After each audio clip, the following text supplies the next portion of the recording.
Hello. কি ব্যাপার Farhan, call waiting কেন তোমার? Call waiting? ও ওই যে ওই ফ্রেন্ডের প্রবলেম হয়েছে তো ওইটা নিয়ে কথা বলতেছিলাম ফ্রেন্ডের সাথে। কোন ফ্রেন্ড? আরে ওই যে রায়হানের সাথে বুঝছো, বেচারার ব্রেকআপ হয়েছে তো বুঝছো, মন খুব খারাপ। তাই না? রায়হান এমন কোন কোকিলের ভয়েস রায়হানের যে 12টা থেকে 3টা পর্যন্ত তোমার ওর সাথে ফোনে থাকতে হবে? মজা করো? আরে কি বলতেছো ফালতু কথা, মিথ্যা বলতেছি নাকি আমি? আমি তো কিছুই বুঝতেছি না তোমার কাজ।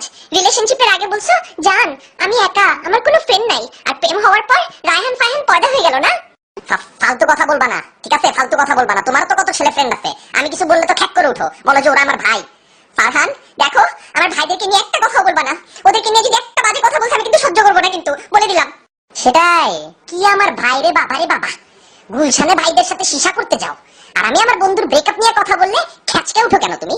হ্যাঁ, ফোন রাখো, মেজাজ খারাপ করে দিছো, কথা বলার ইচ্ছা নেই। ফারহান আমি কিন্তু বলে দিচ্ছি, ফোন যদি রাখছো তুমি আমি কিন্তু খুব খারাপ কাজ করবো। আরে ধুর মিয়া, যা পারো করো গা, যাও। বহুত দেখছি তোমার এরকম এইসব সস্তা ছেড়ে আমার দিও না, যাও ফোন রাখো।